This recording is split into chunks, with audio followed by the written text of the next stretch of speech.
Commander Li Jin pressed his face against the cold metal of the observation deck window. Below him, the human colony on Proxima 7 looked peaceful in the morning light. Farmers were already working in the fields.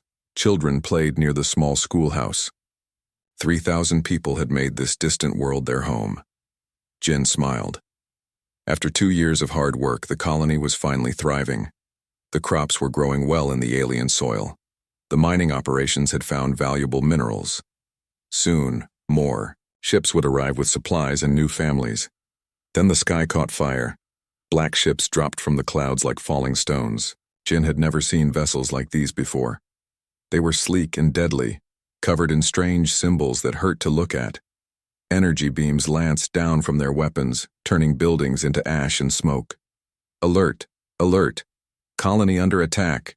Jin shouted into his communicator as he ran toward the bridge. His boots rang against the metal floors. Behind him, the observation windows lit up with explosions. On the bridge, his crew worked frantically at their stations. The colony transport New Dawn was not a warship. It had basic shields and no weapons. It was built to carry families and supplies, not fight battles. "Sir, we're reading 12 hostile vessels," reported Communications Officer Park Hana. Her face was pale, but her voice stayed steady. "They're attacking civilian targets, the school, the medical center." Jin watched the tactical display with growing horror. The alien ships moved with practiced ease, destroying everything methodically. They were not raiders looking for quick profit. This was extermination. "Send distress signal to Galactic Council forces," Jin ordered. "Emergency frequency. Tell them we need immediate military assistance." Park Hana's fingers flew over her console. "Signal sent, sir. Galactic peacekeeping fleet should respond within minutes." Minutes turned into an hour. The alien ships continued their work. Jin watched helplessly as red dots vanished from his screen. Each dot was a building. Each building held people he knew. The baker who made bread for the children. The teacher who had organized the colony's first festival. The doctors who had saved lives during the harsh first winter. Still no response from Council forces? Jin asked for the 10th time. "Nothing, sir. I've sent the distress call on all frequencies." 2 hours passed. The alien ships finished their destruction and departed as suddenly as they had arrived. They left behind only smoke and silence. Jin ordered an emergency landing party to search for survivors. Dr. Park Hana led the medical team down to the surface. What they found made hardened space veterans weep. The aliens had been thorough. No building stood intact. No crops remained in the fields. Bodies lay scattered like broken dolls. But the worst part was the precision. This had not been random violence. The attackers had known exactly what they were doing. They had targeted the power generators first, then communications, then the civilian shelters. They had hunted the colonists like animals. Hana knelt beside a small body near the school ruins. A child, maybe 8 years old. The girl still clutched a drawing of her family. Hana's hands shook as she closed the child's eyes. "Commander," her voice came through the radio. "We found 17 survivors in the deep mine shafts. Everyone else—" She could not finish the sentence. 6 hours after the attack began, the Galactic Council finally responded. A single patrol ship dropped out of hyperspace and sent a formal communication. "This is Counselor Thex aboard the peacekeeping vessel Harmony. We regret to learn of this unfortunate incident. However, proper diplomatic protocols must be observed before military intervention. Please file Form 7749C for incident review and compensation consideration." Jin stared at the message display. His hands slowly clenched into fists. Around him, his bridge crew looked stunned. "Sir?" Park Hana whispered. "Should I respond?" For a long moment, Jin said nothing. He thought about the child with the drawing, the farmers who had worked so hard to grow food in alien soil, the families who had traveled so far to build new lives among the stars. 3,000 people had died while the galaxy's protectors filled out paperwork. That night, as funeral pyres burned under alien stars, Jin recorded a message. He sent it to every human world, every colony ship, every mining station scattered across known space. My name is Commander Li Jin of the colony ship New Dawn, he began. His voice was quiet but steady. Today I watched 3,000 innocent people die while our supposed protectors did nothing. The aliens who rule this galaxy see us as prey. They think we are weak because we follow their laws. They think we are helpless because we trust their protection. Jin paused, watching the flames rise into the dark sky. They are wrong. Our ancestors did not climb to the top of Earth's food chain by being weak. They did not conquer a world by being helpless. The galaxy is about to learn what happens when you awaken humanity's oldest instinct. He ended the transmission and looked up at the stars. Somewhere out there, the killers were celebrating their easy victory. They thought humans would file reports and ask for justice through proper channels. They were about to discover their mistake. The hunt was about to begin. Captain Kim Tae stood on the bridge of his modified freighter Iron Fang, watching the deep space scanner with cold eyes. 3 months had passed since the Proxima 7 massacre. 3 months since Commander Jin's message had spread through human space like wildfire. Everything had changed. Contact bearing 27 Mark IV, reported his scanner operator. 5 ships Vorthak configuration. Tae smiled. The same aliens who had butchered the colonists. Are they the supply convoy intelligence reported? Confirmed, sir. Heavy cargo signatures. No escort vessels. Perfect. Tae activated the ship-wide communication system. All hands, prepare for salvage operations. The crew of Iron Fang moved with practiced efficiency. Officially, they were independent salvage operators working the dangerous Outer Rim sectors. Their ship's registration listed them as civilian merchants. The Galactic Council's records showed nothing suspicious. The reality was different. Hidden weapon systems emerged from concealed panels.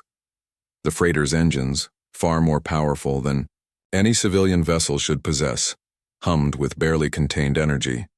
In the cargo bay, 30 humans checked weapons that did not appear on any official manifest. Sir, the Vorthak convoy is hailing us, the communications officer reported. Put them through. The main screen flickered to life, showing a Vorthak captain with the typical alien features: scaled skin, multiple eyes, sharp teeth designed for tearing flesh. The creature looked bored and annoyed. Human vessel, you are in violation of shipping lane regulations.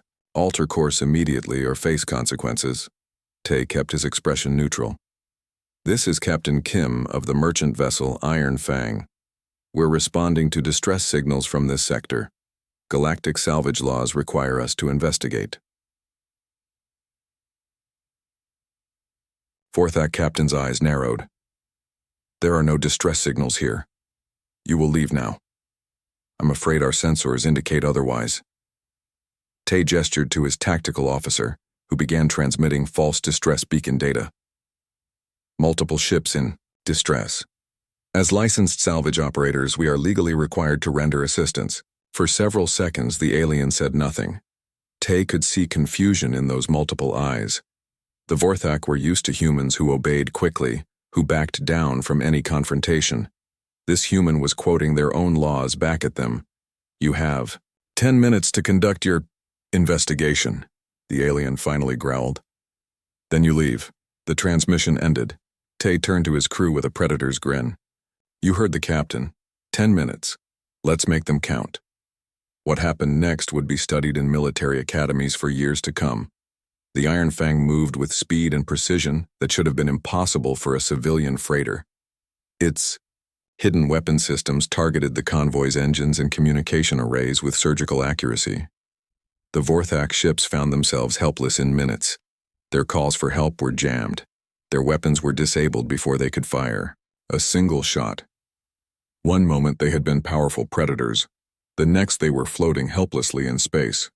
Unknown human vessel, cease your attack immediately. The convoy commander's voice cracked with panic. This is an act of war. Tae opened a channel to all 5 ships. This is a legal salvage operation under Section 12 of the Galactic Commerce Code. Your vessels are clearly in distress and unable to maintain navigation. We are exercising our right to claim salvage. You cannot do this. We will report you to the Council. Please do. I'm sure they'll be very interested in your cargo manifests. Tay had done his research. The convoy was carrying weapons to arm more raids against human colonies. Especially the military hardware you're transporting through civilian space without proper permits. The silence that followed told Tay everything he needed to know. 30 minutes later, the Vorthak crews sat in their escape pods, watching humans systematically strip their ships of everything valuable. Weapons, technology, cargo, even the navigation computers. All of it transferred to the Iron Fang's cargo holds. "You will pay for this, human," the convoy commander transmitted on emergency frequency. "The hegemony does not forget." Tay appeared on their screens one final time. His expression was calm, almost friendly, but his eyes held something that made the alien survivors shiver. "Tell your friends what happened here today," Tay said quietly. "Tell them that humans remember Proxima 7. Tell them we're learning to hunt." The Iron Fang vanished into hyperspace, leaving the aliens to await rescue in their tiny pods. News of the incident spread quickly through both human and alien channels. The Galactic Council demanded explanations. Human officials expressed shock and promised investigations. Diplomatic protests were filed and ignored.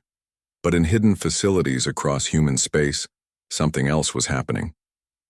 Engineer Cho Min worked 18 hours a day, reverse engineering alien technology acquired through salvage operations like ties. Every weapon system, every piece of advanced equipment, every bit of tactical data was studied and improved upon. The galaxy's established powers had grown comfortable over centuries of peace. Their military tactics were predictable, their technology stagnant. They had forgotten that evolution favored the hungry, not the satisfied. Humans were very hungry. Within weeks of the first salvage operation, dozens more were reported. Alien convoys found themselves mysteriously suffering navigation failures in remote sectors. Their cargo ships developed critical system malfunctions that required immediate assistance from helpful human salvage crews. The predators were learning that they were no longer alone at the top of the food chain. Something else was hunting in the darkness between stars, and it was getting stronger every day. The wolves were gathering, and they remembered how to kill. Admiral Yoon so stood before the holographic display showing the Centauri sector. Red markers indicated alien territorial claims. Blue dots showed existing human colonies, but it was the green zones that interested her most. Unclaimed space that everyone else considered worthless. "The Galactic Council says this region will take 30 years to properly survey and colonize," her aide reported, reading from official documents. "Standard protocols require environmental impact studies, diplomatic negotiations with neighboring species, and phased settlement approval." Yoon So smiled coldly. "How long do we actually need?" "Our advance teams estimate 18 months for full colonization, Admiral. The worlds are already suitable for human habitation. Then we begin immediately." 6 months later, the galaxy watched, in shock as human colonies appeared throughout the Centauri sector, like flowers blooming after rain. Where other species spent decades on paperwork and planning, humans built thriving settlements with impossible speed. The secret was simple. They ignored the rules. While aliens filed environmental reports, humans were already planting crops. While bureaucrats debated territorial boundaries, human engineers were constructing orbital stations. The Council's careful regulations meant nothing to a species that had decided to stop asking permission. Captain Lee Min commanded the colony, ship New Horizon as it approached the Thorani homeworld. The Thorani had once been a proud species with advanced technology and rich culture. Then their star began dying, and they asked the Galactic Council for help. The Council's response had been typical: committees, studies, and eventually a polite explanation that relocation assistance was not cost-effective for a species of only 12 million individuals. The Thorani were left to watch their world slowly freeze as their sun dimmed. "Thorani Control, this is Captain Lee of the human vessel New Horizon," Min transmitted as his ship entered orbit. "We're here to discuss the evacuation proposal." The response came quickly, tinged with desperate hope. "Human vessel, welcome. We were told you might be able to help us." "We don't mind anything," Min replied firmly. We're here to get you off this dying rock. How soon can your people be ready to leave? 3 weeks later, the first Thorani colony ships departed their homeworld under human escort. The Council had spent 2 years explaining why the evacuation was impossible. Humans made it happen in a month, but they wanted something in return. We're not the Council, Admiral Yoon. So explained to the Thorani leadership as their fleet traveled toward new homes. We don't give charity. This is a partnership. You have advanced shield technology we need. We have military protection you require. Together we both survive. The Thorani elder, his skin pale from his world's dying light, nodded slowly. The Council promised us protection in exchange for our compliance. They lied. We don't make promises, Yoon-so said. We make deals. Honor your part, and we'll honor ours. Break faith with us. She let the sentence hang in the air. The elder understood. These humans were not the weak species that begged for Council approval. They were predators, offering alliance, not submission. Word of the Thorani evacuation spread through the galaxy's forgotten species. The Kalari, whose mining rights had been stolen by Council bureaucrats. The Naxim, whose trade routes had been given to more politically connected species. The Zeph, whose colonies had been abandoned when they stopped being profitable. All of them had the same story. The Council had used them and thrown them away. All of them received the same message from humanity. We remember what loyalty means. Captain Park J led the human trade fleet that arrived at the Kalari mining stations. Officially, they were merchant vessels carrying construction supplies and food. The Council's inspectors saw nothing but routine commercial activity. The reality was different. Hidden in the cargo holds were weapons, shield generators, and most importantly, human military advisors. The Kalari learned how to fight like humans, fast, vicious, and without mercy for those who had wronged them. The Council calls this illegal arms dealing. Park J told the Kalari mining boss as they watched human engineers install defensive systems. We call it free trade between allied species. Within months, the pattern repeated across dozens of worlds. Forgotten species found themselves with human protection, human technology, and human allies who actually kept their promises. In return, humanity gained resources, technology, and forward bases throughout the galaxy. The Council watched nervously as humanity's merchant fleet grew larger than most military forces. Each trade ship carried enough firepower to level cities, disguised as defensive systems for pirate protection. When questioned, humans produced perfect documentation for everything. Suspicious cargo movements in Sector 7, reported a Council intelligence officer during an emergency session. Human vessels are deploying what appear to be military installations. What do our inspectors report? Asked the Council chairman. All paperwork is in order. The installations are listed as communication, relays, and weather monitoring stations. The chairman's tentacles twitched with frustration. And the weapon signatures? Defensive systems only. Protection against space debris and minor threats. No one mentioned that these minor threats included anything up to and including battlecruisers. Admiral Yoon-so stood on the bridge of her flagship, watching the tactical display that now showed human influence spreading across 40 systems. Blue markers indicated human colonies. Green showed allied species under human protection. Red marked Council territory that looked increasingly isolated. Admiral, her communications officer reported, we're receiving surrender requests from 3 more species. They want to join our alliance. Review their proposals, Yoon-so ordered. But remember, we don't accept dead weight. Every ally must contribute something useful. The galaxy was learning a hard lesson. For centuries, the Council had maintained peace through bureaucracy and fear. They had crushed independent species by denying them the resources to resist. Respect? Jin's voice turned cold. Like the respect you showed the colonists on Proxima 7? The families you let die while you filed paperwork? She gestured to the viewing screen that dominated one wall of the chamber. Images appeared. Human. Colonies under attack. Burning settlements. Bodies scattered in alien soil.